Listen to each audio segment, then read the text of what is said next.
Assalamualaikum warahmatullahi wabarakatuh. Pada kesempatan ini, saya akan menyampaikan aksi nyata topik 1, penyebaran pemahaman merdeka belajar. Modul 1, mengenali dan memahami diri sebagai pendidik. Yang pertama, mengenali dan memahami diri. Sebagai pendidik harus mampu mengenali karakteristik dan kebutuhan murid. Menurut Ki Hajar Dewantara, manusia merdeka adalah manusia yang hidupnya bersandar pada kekuatan sendiri, baik lahir maupun batin, tidak tergantung pada orang lain ataupun anggota masyarakat. Apa peran saya sebagai pendidik? Peran sebagai pendidik yang relevan dengan konteks murid dan perkembangan zaman abad 21.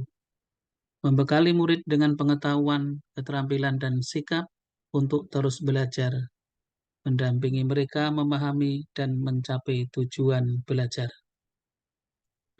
Saya ingin jadi guru yang tidak hanya mengajar materi, namun juga menjadi guru yang diidolakan oleh murid dengan menumbuhkan budi pekerti. Pada modul 2, mendidik dan mengajar. Mendidik menyeluruh. Mendidik tidak hanya mengajar materi, tetapi mendidik juga dapat menuntun tumbuh hidupnya dan kekuatan yang ada diri seorang murid sesuai kodratnya.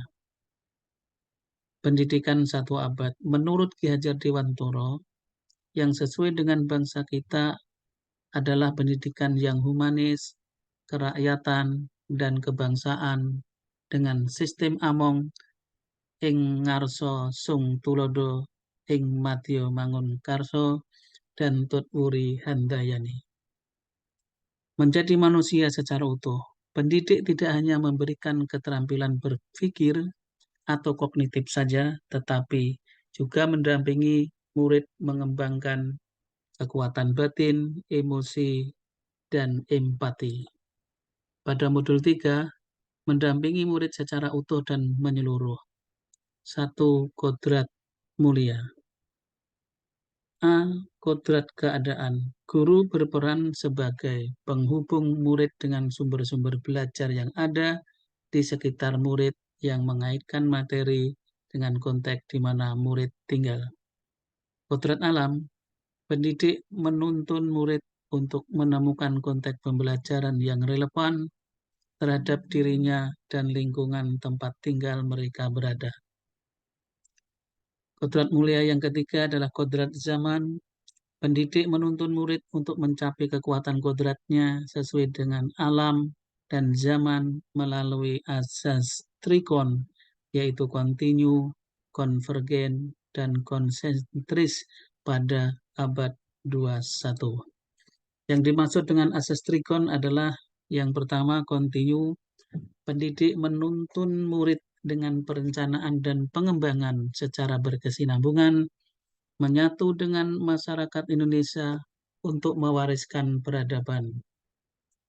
Yang kedua, konvergen. Pendidik menuntun murid dengan pemikiran terbuka terhadap sumber belajar, mengambil praktik-praktik baik dan kebudayaan lain, dan menjadikan kebudayaan kita sebagai bagian dari alam universal.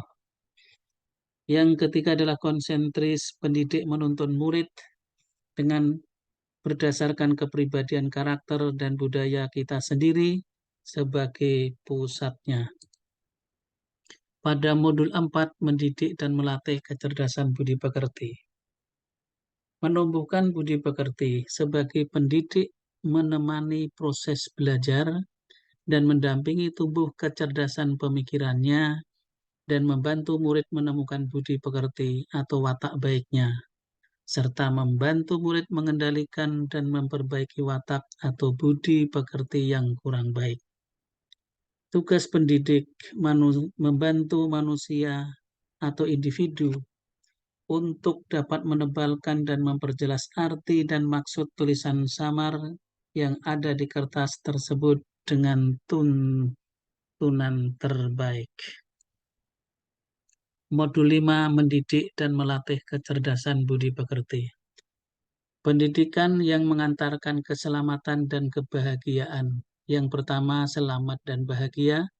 Fungsi pendidikan akan berjalan sesuai dengan apa yang dicita-citakan oleh Ki Hajar Dewantoro jika kita pendidik berpikir bahwa setiap murid memiliki kodrat, kekuatan, dan potensi yang berbeda. Pendidik menuntun murid untuk selamat dan bahagia, serta mengembangkan akal budi pekertinya. Yang kedua, sistem Among.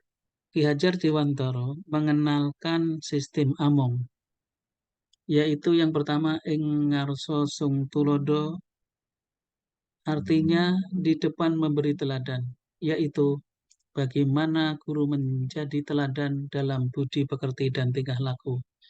Yang kedua, ing madya mangun karso, artinya di tengah membangun kehendak, yaitu guru diharapkan mampu membangkitkan semangat berkreasi bersama murid.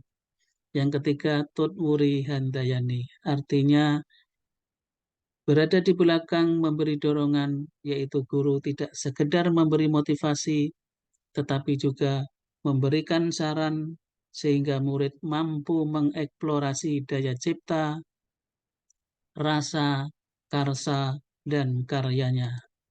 Demikian yang dapat saya sampaikan. Terima kasih atas perhatiannya. Semoga bermanfaat. Assalamualaikum warahmatullahi wabarakatuh.